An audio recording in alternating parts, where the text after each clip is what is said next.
dos Apóstolos, capítulo 1.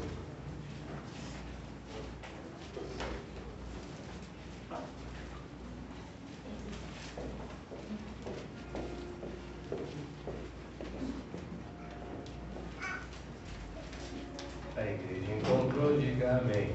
Amém. Nos diz assim: fiz o primeiro tratado, ó Teófilo, acerca de tudo que Jesus começou, não só a fazer, mas a ensinar.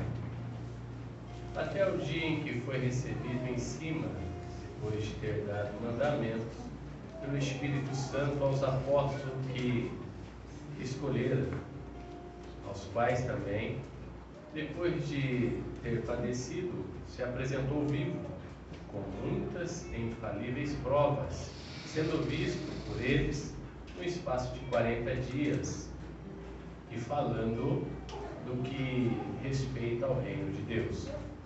Estando com eles, determinou-lhes que não se ausentasse de Jerusalém, mas que se esperassem a promessa do Pai, que disse: de mim ouviste, porque na verdade João batizou com água, mas vós sereis batizados com o Espírito Santo, não muito depois desses dias.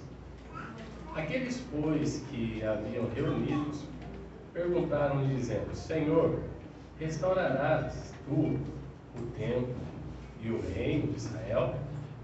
E ele lhes disse: não vos pertence saber os tempos e estações que o Pai estabeleceu pelo próprio poder, mas recebereis a virtude do Espírito Santo, que há de vir sobre vós, e ser-me-eis testemunha, tanto em Jerusalém, como em toda a Judéia, Samaria e até os confins da terra.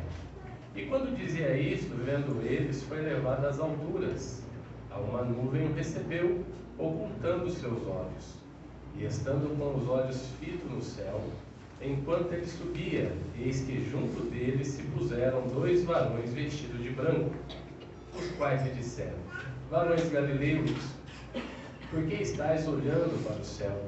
Esse Jesus, que de entre vós foi recebido em cima do céu, há de vir assim, como que o céu o viste ir.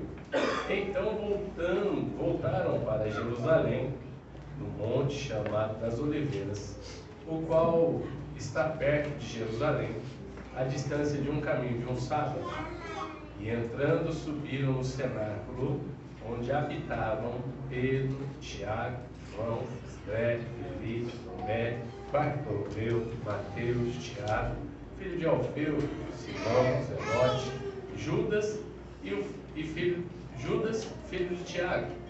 Todos esses perseveraram unanimemente em oração e súplicas com as mulheres e Maria, mãe de Jesus, e com seus irmãos. Amém. Senhor, meu Deus eterno Pai, em nome de Jesus Cristo, estamos diante da Tua presença. Ele peço, Senhor, que através da Tua palavra, ministrada nesta noite, o Senhor possa derramar o Teu poder sobre este Pai, que toda palavra que sai da minha boca, ela venha ser guiada pelo Teu Espírito e vá de encontro a cada coração. Fale conosco nesta noite, no nome santo de Jesus, o nosso Senhor. Amém. Podem se assentar.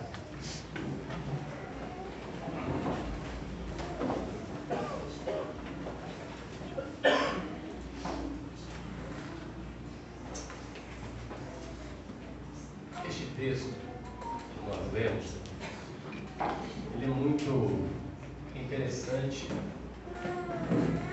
para as nossas vidas, para quem segue e trilha os caminhos do Senhor. O que me chama muita atenção é que quando Lucas, discípulo de Paulo, escreve o livro de Atos dos Apóstolos, ele faz questão de detalhar todos os acontecimentos. Ele detalha até o olhar do céu, ele detalha o nome dos discípulos. Nós observamos que Lucas ele era muito detalhista, dá a entender que ele olhava e ele gostava de escrever o que ele via. Muitas das vezes nós não damos nem muita importância, né? Muitas vezes nós vemos um versículo bíblico, nos chama a atenção, nós não fazemos uma anotação para depois relembrar aquele versículo. Mas Lucas era diferente. Lucas ele olhava e gostava de detalhar. Observa aquele detalhe no livro de Lucas que ele escreve, ele detalha nomes que nos outros evangelhos não tem. Porque ele era um homem detalhista, gostava de detalhes. E a Bíblia nos declara sobre as dispensações que está dentro da Bíblia. O que era uma dispensação? Era um tempo de provação da parte de Deus para com o homem, para manifestar até com a sinceridade de Deus para com o homem, como do homem se manter correto na presença do Senhor. Então essas dispensações, ela ocorre para que nós venhamos entender o que a Bíblia, muitas das vezes, ela quer nos dizer. Muitas das vezes nós vemos a Bíblia num ato literário, que é algo que aconteceu e nós sabemos que é fato. Mas também tem algo figurativo. Temos muitas figuras dentro da Bíblia que nós balançamos para saber o significado daquela figura. Mas também tem alegórico, que é o que? As parábolas. O livro de Jeremias está recheado de parábolas. Ezequiel, recheado de parábolas. Muitas das vezes nós lemos as parábolas de Mateus, Marcos, Lucas, e acho que é só ali. Não. A Bíblia, ela tem parábolas de começo ao fim. Mas as dispensações, ela vem e se inicia com o processo da inocência. Qual que é a dispensação, a aliança da inocência? Quando tudo começa lá no Éden. Deus, o nosso Senhor, coloca Adão, Eva, no jardim do Éden. Um processo muito lindo, um processo inocente, como uma criança, muitas das vezes, sem falha, sem erro. Hoje eu estava falando com um jovem lá no meu trabalho, falando a respeito da situação do Éden. Se Adão não tivesse pecado, como é que deveria ser? Mas nós não vamos entrar nesse assunto. Mas era a dispensação da inocência. Eles não tinham consciência de erro, porém, considerado inocentes. Considerado pessoas que Deus coloca no jardim inocentes. Está ali só para mim adorar, para mim glorificar. Era a dispensação da inocência. A primeira dispensação Deus abre com a inocência. A partir do erro de Adão e Eva, que Eva vai e seduz Adão a comer o fruto lá, eles são lançados para fora do jardim e entra a dispensação da consciência.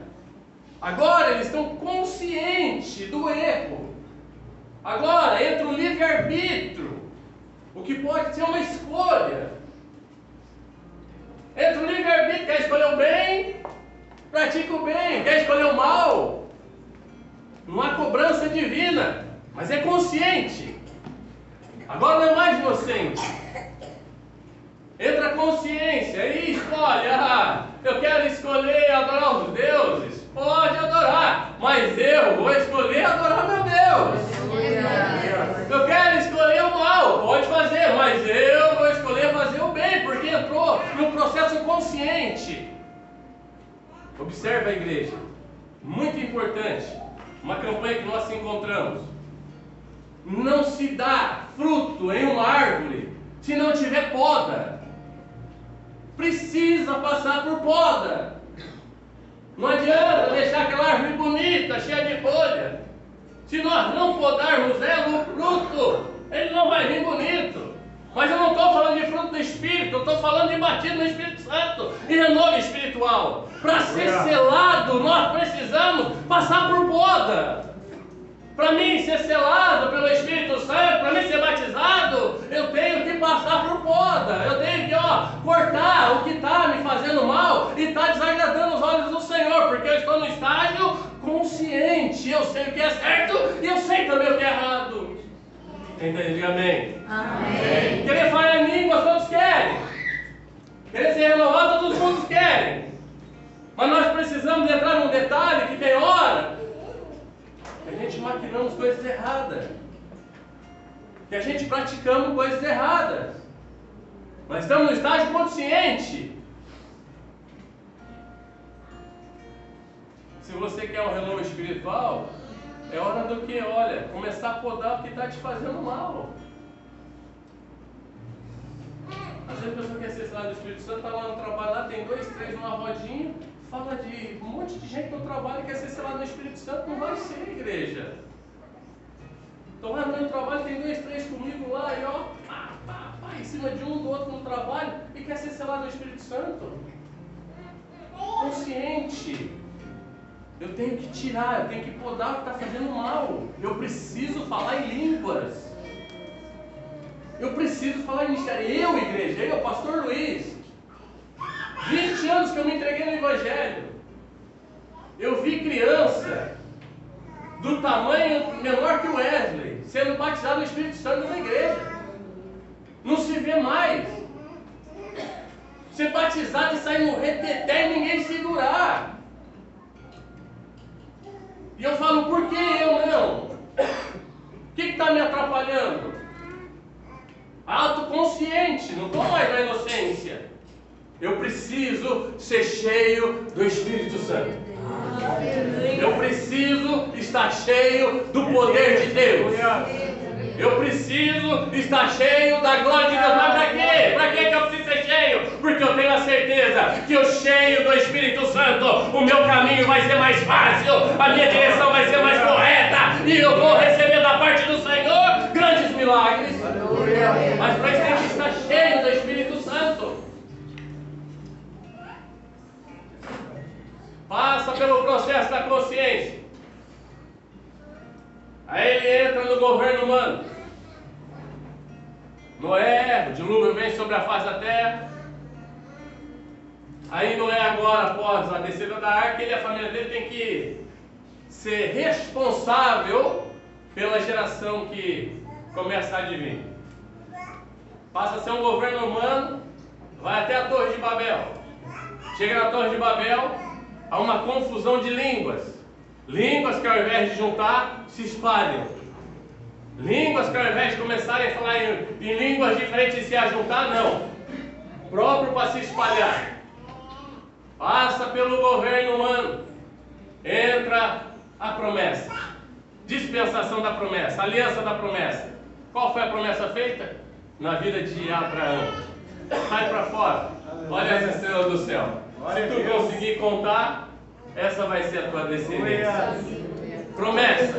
Quem tem promessa de Deus, meu filho, pode o inferno se levantar contra a tua vida. Se você tem promessa de Deus na tua vida, tu será um vencedor. Tu chegará na conclusão adorando o nome do Senhor. Se tu tem promessa do Senhor, pode começar a glorificar e exaltar o nome do Senhor. Mas as pessoas disseram que não. Você está feito debaixo de uma promessa. E essa promessa é sobre a tua vida, a qual você é feito por um Deus Todo-Poderoso.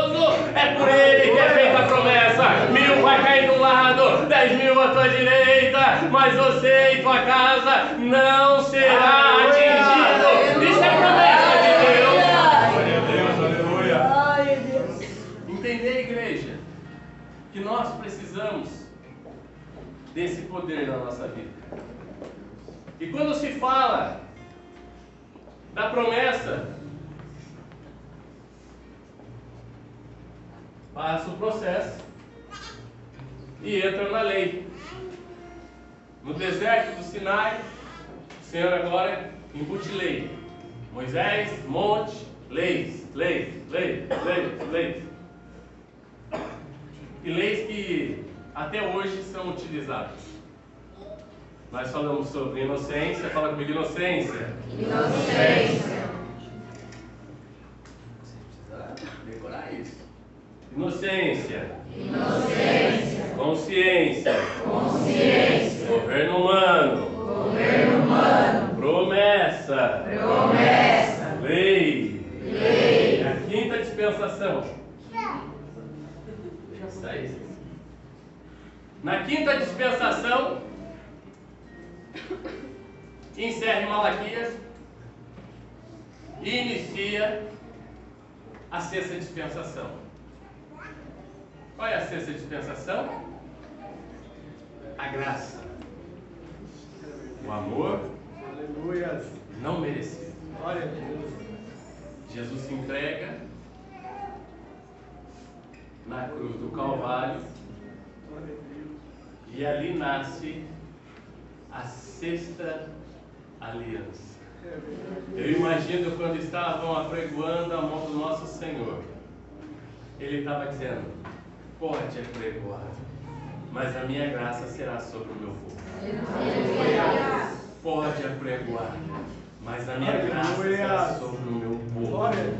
E a Bíblia nos declara que as misericórdias do Senhor, que é a graça dele sobre a minha vida e sobre a tua vida, é a causa de eu e você não sermos consumidos. O adversário ele vem e aponta, o adversário ele vem e ele acusa, o adversário ele vem, ele faz tantas coisas contra a tua vida e contra a minha vida, e de repente Deus diz assim: não, a minha graça é sobre a vida dele, a minha graça é sobre a vida dela, a minha graça é sobre a igreja, a minha graça é sobre o povo que me adora. Ei, e aqui tem um povo que adora o nome do Senhor.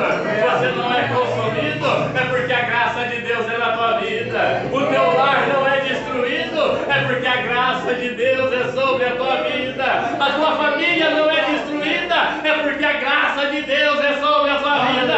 O apóstolo Paulo diz assim: Senhor, me tira esse espinho da minha carne, a qual Satanás enfiou. E Deus olha para ele: Paulo, Paulo, a minha graça, ela te basta. Adore o nome do Senhor. Ainda que tenta contra, mas a graça de Deus é sobre nossas vidas. E quando a graça do Senhor chega na nossa vida, é esse momento que nós vivemos e entender que erramos,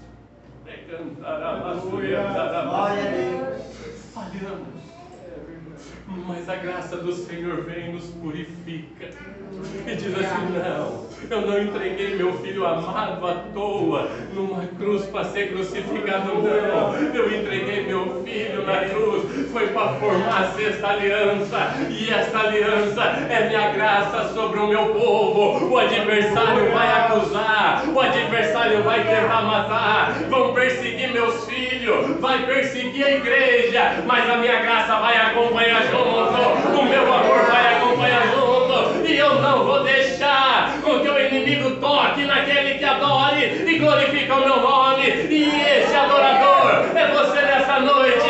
Por isso você não é destruído, porque a graça do Senhor te acompanha.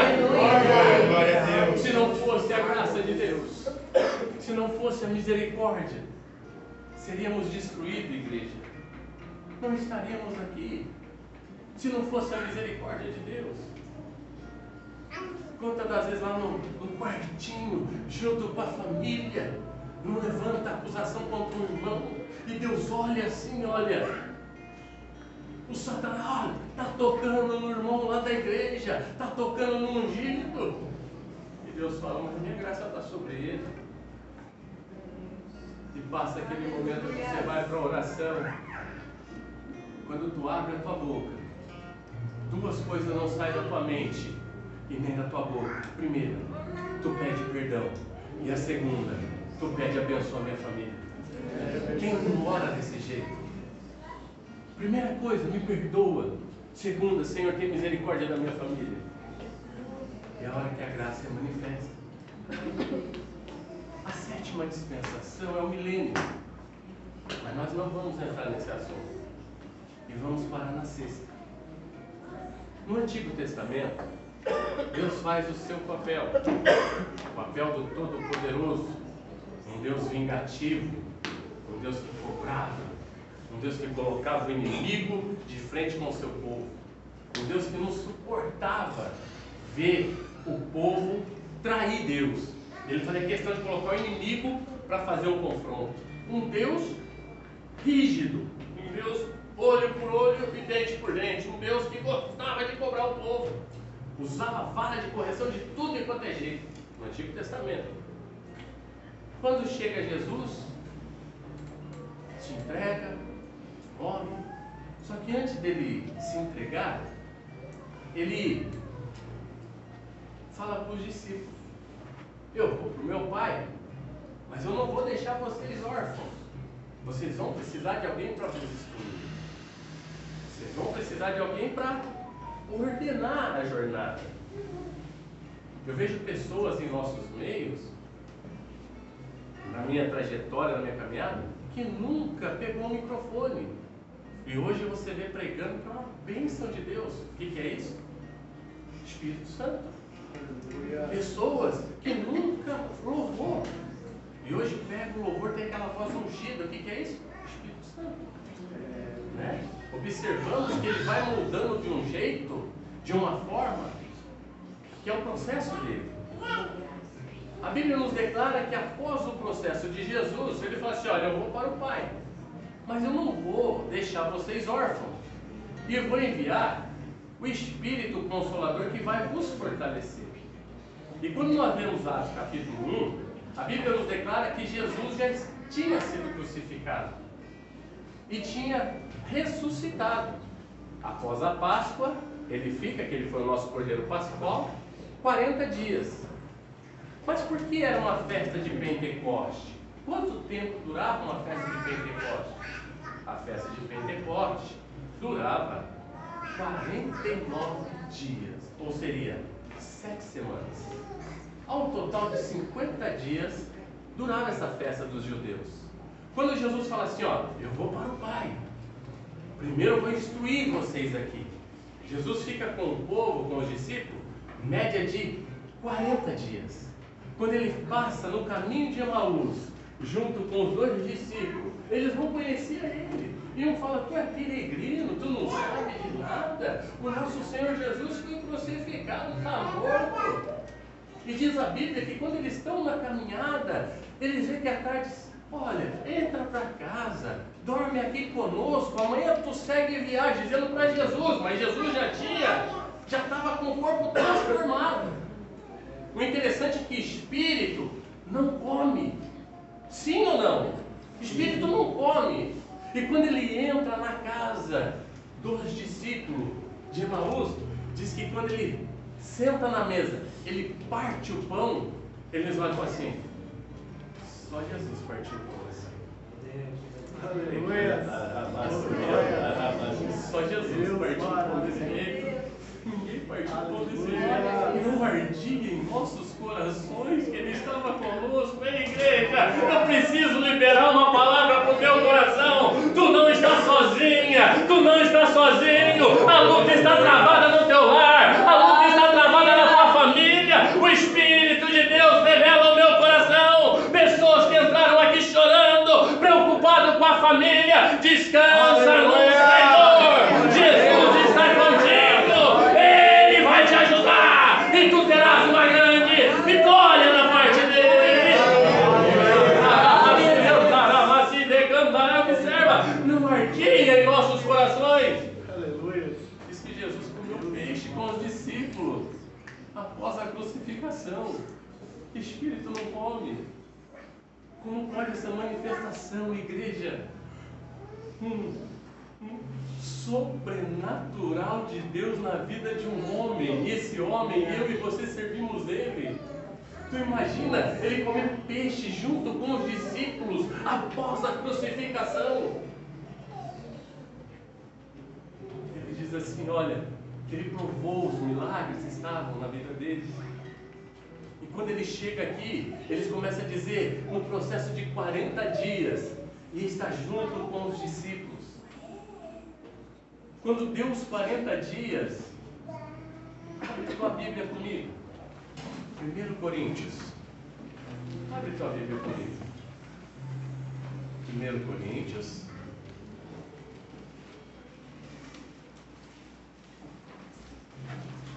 Capítulo 15.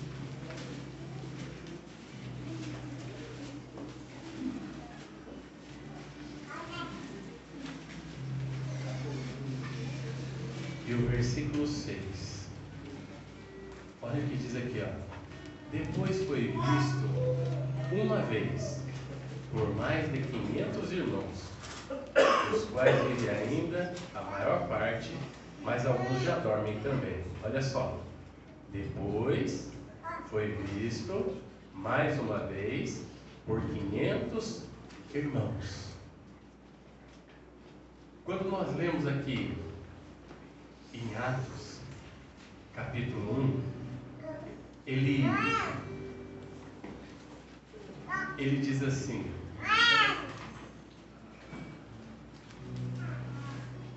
"500 me viram. Estou junto com os discípulos." Formou os 40 dias. Eles começam a olhar para o céu. Os discípulos olhando. Eles começam a olhar para cima. E Jesus vai subir. E Jesus vai subir. A ascensão ao céu. E vai subir. E vai subir. A Bíblia nos declara que Elias, quando ele é arrebatado ao céu, Eliseu pede assim: eu quero porção dobrada do teu espírito. Eu preciso disso. Diz que quando ele é arrebatado, a porção é derramada sobre Eliseu. Ele volta, toca nas águas, o rio Jordão se abre. Ele entende que o quê? Automaticamente ele recebe porção dobrada do Espírito que estava sobre Elias. Quando os discípulos olham, Jesus está indo, Jesus está indo, Jesus está subindo, Jesus está subindo. Automaticamente o Espírito Santo vai descer. Automaticamente o Espírito Santo vai vir sobre a minha vida. Ei, eu preciso do batismo do Espírito Santo. Eu vejo os discípulos olhando, mais 500 irmãos olhando. E aí, Jesus está subindo. Eu vejo o Espírito Santo ser derramado sobre a minha vida. Daqui um pouquinho Jesus faz a ascensão ao céu. Não se vê mais Jesus. E os discípulos pensam assim: vamos voltar para Jerusalém, porque ele disse que é de lá que nós vamos ser revestidos do poder. E ele deu ordem para ficar lá em Jerusalém. Se reúne tudo num cenáculo, reúne tudo num templo. Estão tudo adorando. O interessante é que estão tudo de joelhinho no chão, glorificando, exaltando o nome do Senhor. De 500, um começa a desistir. O Espírito Santo não desceu ainda. Eu acho que vai demorar um pouco. Outro começa: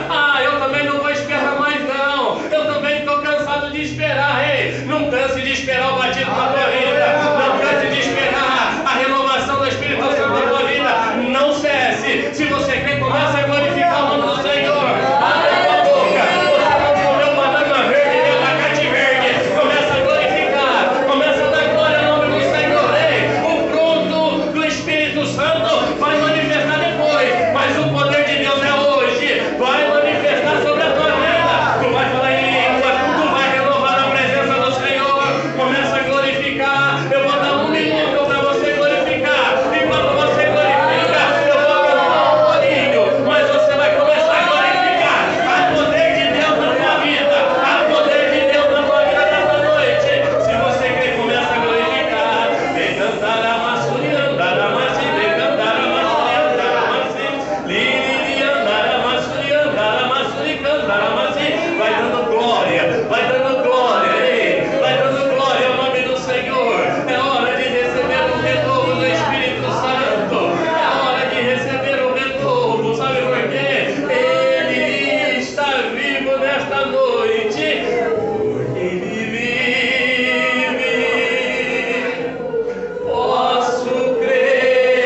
discípulos, eles estão todos olhando para cima. E quando eles voltam para Jerusalém, eles voltam debaixo de uma promessa. Eles voltam lá debaixo de uma promessa, onde dizendo assim: olha, é lá que o Senhor mandou nós esperarmos. Já faltam só 9 dias.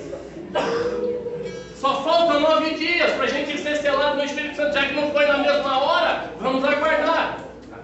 E ali eles começam a adorar no templo. Aí um vai embora, outro vai embora, outro não consegue esperar. Eles estavam em oração. Eles estavam em oração dizendo: eu preciso ser cheio do Espírito Santo. Algo interessante, igreja, é você ser cheio do Espírito Santo. Eles falam: eu preciso ser cheio do Espírito Santo. Eu vejo eles de joelhos dobrados: eu preciso ser cheio do Espírito Santo.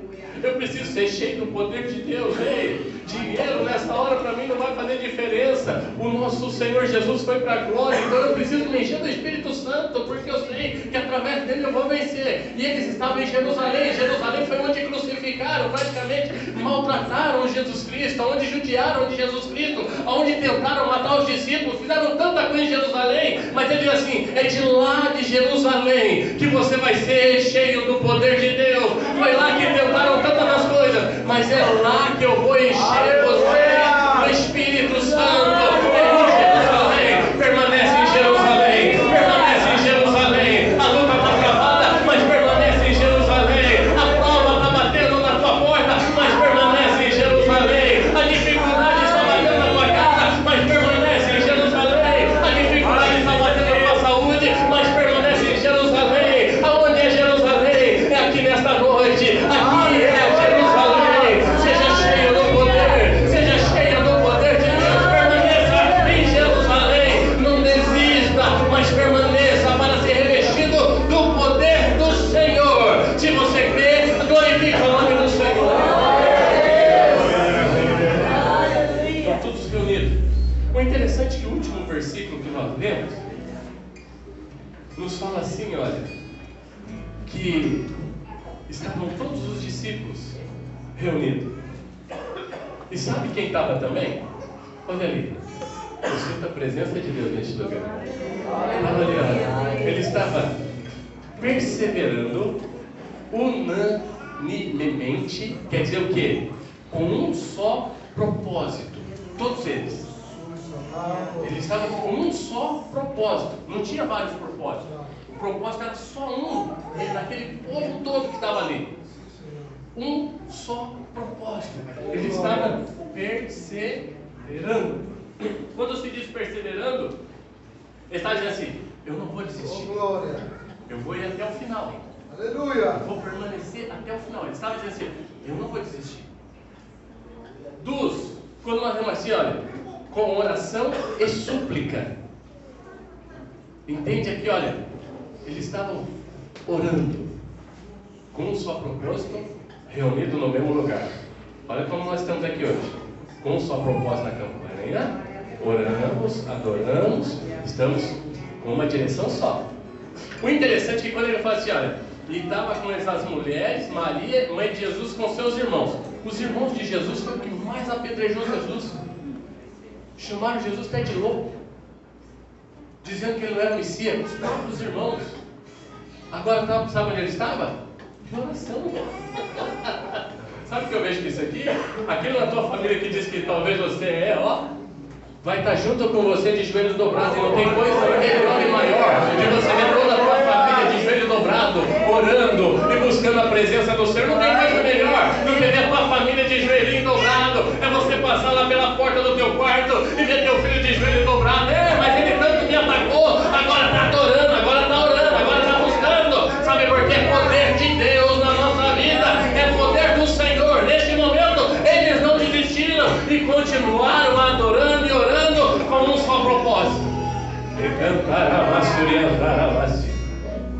E a Bíblia nos diz, e deixa muito bem claro, que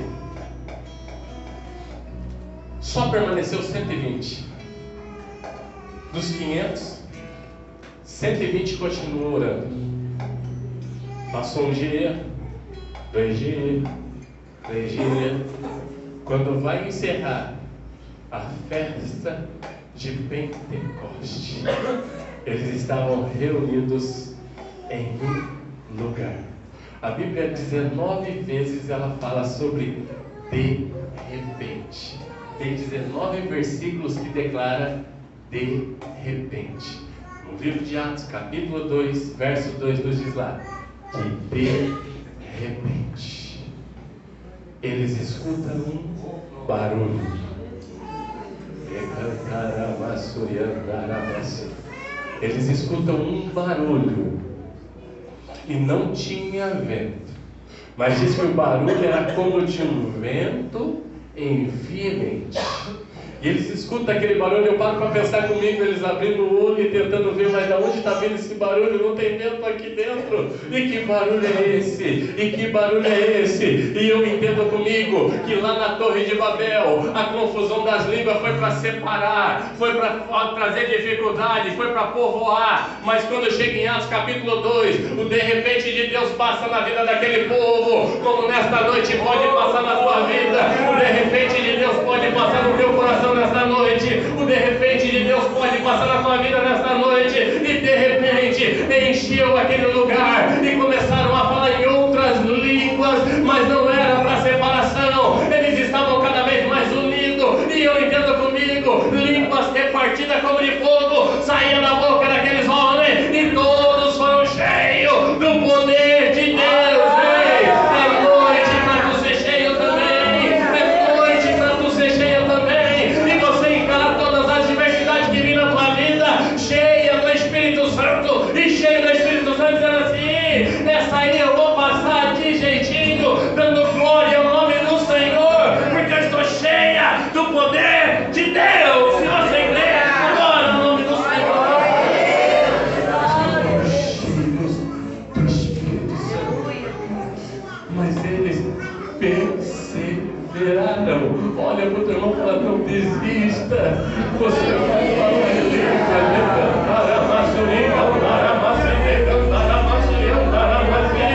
De repente de Deus está passando neste lugar.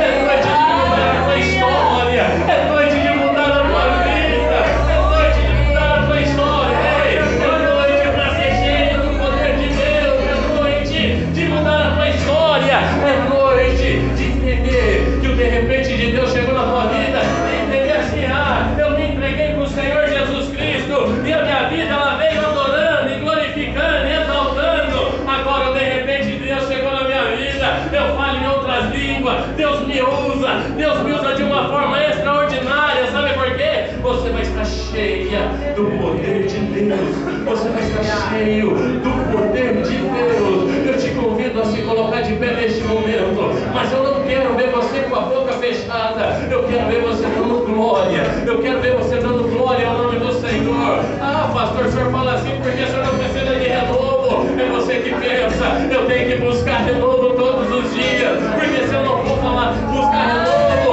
a minha boca enferruja e eu não consigo mais dar glória ao nome do Senhor. Eu não posso deixar minha boca enferrujar, não. A minha boca, ela tem que ser molinha para mim glorificar